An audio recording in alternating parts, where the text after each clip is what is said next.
Right, now it's about time I got on to this top 10. That number 10 is The Fugitive Kind. This is from a play by Tennessee Williams, directed by Sidney Lumet. And the lead roles, it stars Marlon Brando as Val Xavier, Anna Magnana as Lady Torrance. Joanna Woodward turns up as Carol Couturier, and V. Talbot is played by Maureen Stapleton. The film depicts moral corruption and degeneration in the southern US state of Louisiana, a sweaty and noxious sort of climate. Two brave and enterprising people, the two leads, are brought together here, and there's an inevitability this will lead to tragedy. Marlon Brando and Anna Magnana portray these two people brilliantly. Lumet's direction is 5-star as usual, as he captures loneliness and disappointment perfectly through his perceptive understanding of the skills of the two stars. His style uses faces in close-up frequently, and his pacing of the film is at a morbid tempo that lets time drag and passion slowly evolve. This facilitates a high-quality movie that emerges as it moves forward. Brando is a vagrant guitar singer who comes to this vicious little town. He does bring with him his masculinity, which catches the eye of the women in the community and aggravates and offends the menfolk. Brando's performance is awesome and very underrated, and he becomes emotionally involved with this lonely lifestyle woman who's the wife of the brutish invalid. It's well worth a look, and it's called The Fugitive Kind, and it's at number 10. So to 9 then, Wild River. This is directed by Elia Kazan. The central lead characters in this are Montgomery Clift, who plays Chuck Glover, Lee Remick, who plays Carol Garth Baldwin, and Jo Van Fleet is Ella Garth, and she's the grandmother of Carol. It's set in the 1930s in Tennessee, focuses on the social and economic consequences of the increasing level of flooding in the area, which has provided the government, provoked the government to build a dam, and its significant impact on the community is seen in areas at risk of excessive flooding. The government is trying to persuade residents to give up their land, either voluntarily or by compulsory purchase order. The film focuses on one owner, Ella Garth, who refuses to sell, and the government assigns Glover to persuade her otherwise. Garth's granddaughter, Carol, is seen by Glover as the key to persuading the grandmother to leave. There's also a subplot of the increasing friendship which leads to romance between the two, Chuck and Carol. The plot touches also on the wider issues of poverty and racism. Three leads are brilliant in this, real believable characters they are, and I really like this movie. It's called Wild River, and it's my number 9. So to number 8 then. This is The Savage Innocents. It was set in the Arctic Circle in Canada, and we get a glimpse of life in the Inuit community, otherwise known to Eskimos, as Eskimos to us. Nicholas Ray, the director of Rebel Without a Cause, directs, and his direction is superb. He researched extensively into the cultural beliefs and taboos and traditions of the Inuit. It's filmed on location in the Canadian Arctic, and the cinematography is breathtaking and the landscapes very colourful, and it's one of the highlights of the film. The leads, Anthony Quinn stands out. He is Inuk, and Toko Tana plays Asiak, who becomes Quinn's wife. There's a small role for a very young Peter O'Toole as a trooper investigating an alleged murder by Inuk. I was very impressed with the plot as it explored Inuit culture and contrasted it with the Western culture. Quinn is superb in the lead role as he initially tries to find a mate and later when his traditional way of hunting animals is challenged by the arrival of the rifle. The movie also focuses on Inuit lifestyle behaviours and norms. It's a gripping watch, and it was very much an education for yours truly. Thoroughly recommend it. The Savage Innocence, directed by Nicholas Ray, and it's my number 8. So to 7, this is The Virgin Spring, written and directed by Ingmar Bergman, the famous Swedish director. It's in black and white with subtitles, of course. The cast in the lead role is Max von Sydow, who plays Tora. Birgitta Wahlberg is Maretta, Tora's wife. Gunnar Lindblom plays Ingira.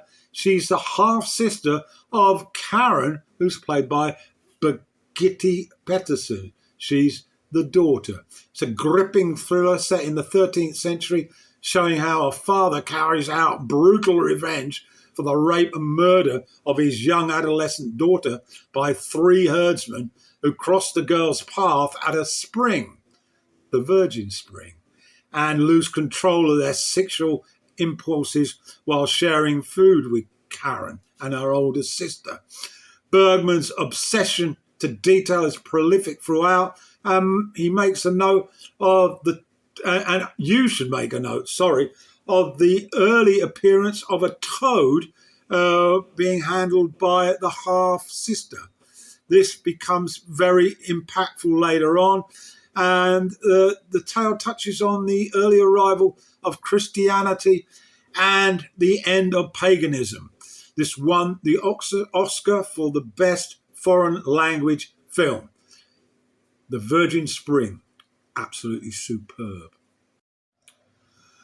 So to number 6, and this is the infamous Psycho, directed by Alfred Hitchcock, starring Anthony Perkins, Vera Miles, John Gavin and Martin Balsam. It's the infamous slasher horror drama, one of the most frightening films of its time and possibly of all time. The infamous shower scene will always be recalled in cinema history, and it still makes the hairs on my neck stand up when I see it. The music score is vital, and it's carried out by one Bernard Herrmann. Its strident music denotes the appearance of the psycho. The full horror of the murder is only hinted at on screen, of course, because it was 1960. It takes the power of the viewer's imagination to fill in the blanks. The black and white photography is perfect for this movie, as is the tone and mood. The painstaking care with which Hitchcock composed every scene is evident in the quality of the final cut. Psycho is the motion picture for which he is best known, possibly not his best, but it's still a riveting watch. And it's number 6 in my countdown. Okay, let's continue. Yeah, I've had a change of clothing, but we're up to, I think we're up to number 5 in this top 10 of best movies for 1960. And number 5 is the hugely successful epic drama Spartacus. Now, Spartacus is directed by Stanley Kubrick, one of my favourite directors, and it's based on a screenplay by one Dalton Trumbo, based on a novel by Howard Fast. Trumbo, of course, was one of the victims of the communist witch hunt in the mid-50s in the United States. So he certainly recovered with this project, and it's basically a real epic historical drama that goes beyond 3 hours. And I recall seeing it in the cinema, and there was a 15-minute intermission in those days for lengthy sort of movies. The cast, it's a very impressive cast. In the lead role is Kirk Douglas. Laurence Olivier is Crassus. He's the obnoxious member of the Roman Senate.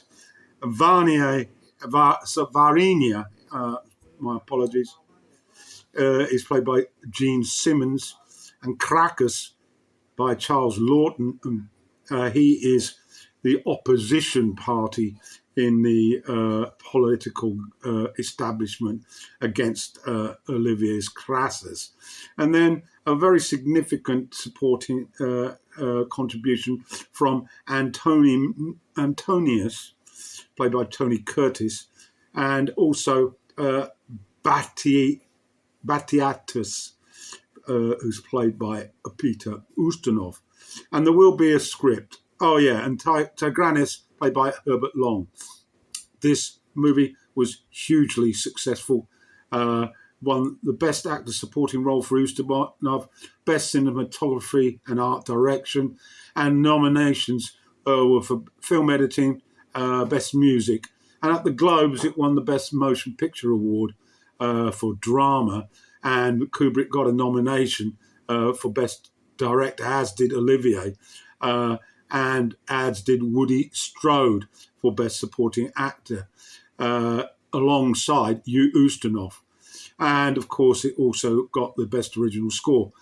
Nothing for Douglas. He wasn't exactly popular with the Hollywood elite.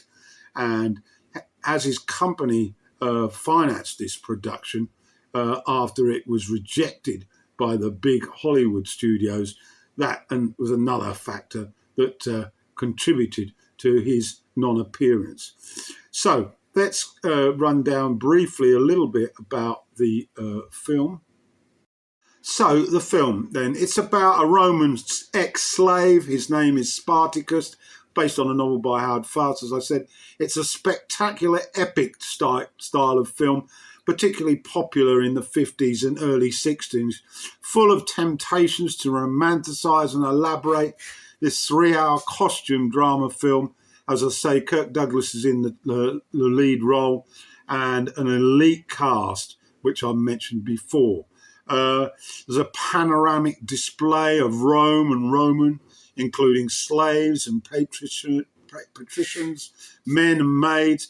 And at the time of the Great Slave Rebellion in the 1st century BC, it's a grand show which includes gladiatorial combats and a beautiful big battle between the slaves under Douglas and the Roman legions under Olivier.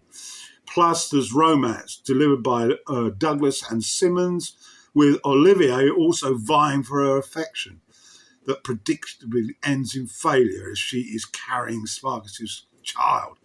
The film also involves lots of political rivalry within Rome, with Lawton to the fore as Gracchus pitted against the obnoxious Olivier.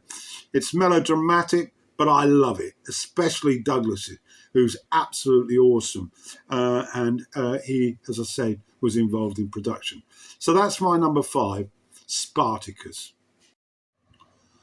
So to number 4 in my countdown. This is Breathless.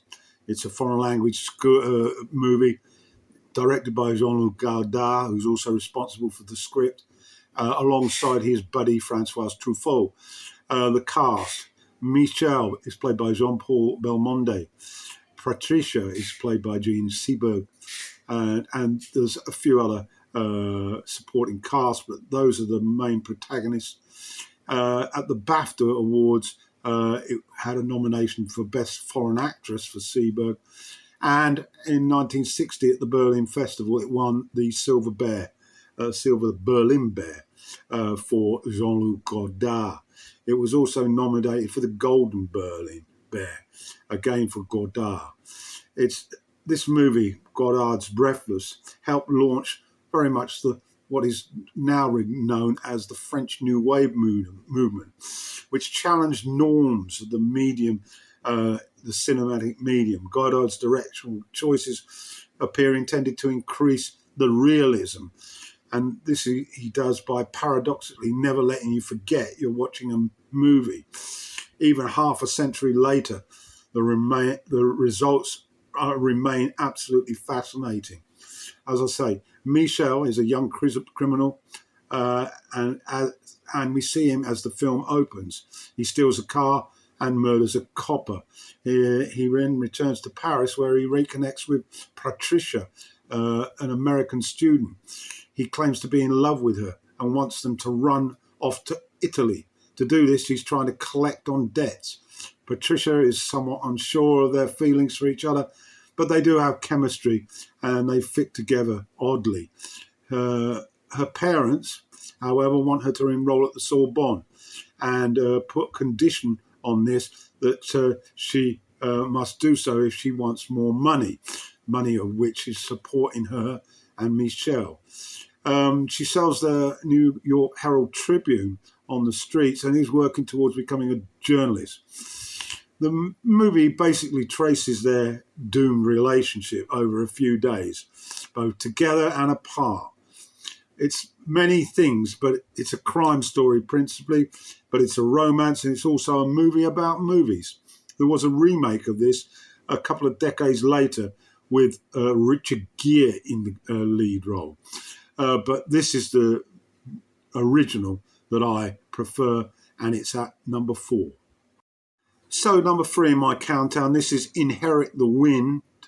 And basically, this is a courtroom drama, and it's a battle between those who believe the Bible is literally true and those who believe, as is the character played by Spencer Tracy, that it's an idea is a greater monument than a cathedral. Basically, he advocating Darwin's theory of evolution. This was a hugely successful film. Spencer Tracy was a nomination for the Best Actor, and it also got a Best Adapted Screenplay nomination, Best Cinematography, and Best Film Editor. At the Globes, it was nominated for Best Motion Picture, Drama that is, and Best Actor for Tracy, and for Stanley Kramer, as a director-producer. As I say, it stars Spencer Tracy, Frederick March, Gene Kelly, Dick York, Donna Anderson, Harry Morgan, and Elliot Reed. The so-called Monkey Trial of 1925. This put a young high school teacher named John T. Scopes on trial for violating a state law passed the same year, prohibiting the teaching of any theory that denied the biblical account of divine creation. Darwin's theory of evolution was also therefore on trial, and 2 of the most famous lawyers in the business were involved in this real case. Now, these lawyers were great orators of their time, and Scopes was defended by the legendary Clarence Darrow, and the prosecution was led by 3 times presidential candidate William Jennings Bryan. Now, Darrow's expenses were paid by the Baltimore Sun paper, home of the famed journalist A.H.L. Mencken. But in the film, Darrow becomes Henry Drummond, played by Spencer Tracy. Bryan is Matthew Harrison Brady, played by Frederick March.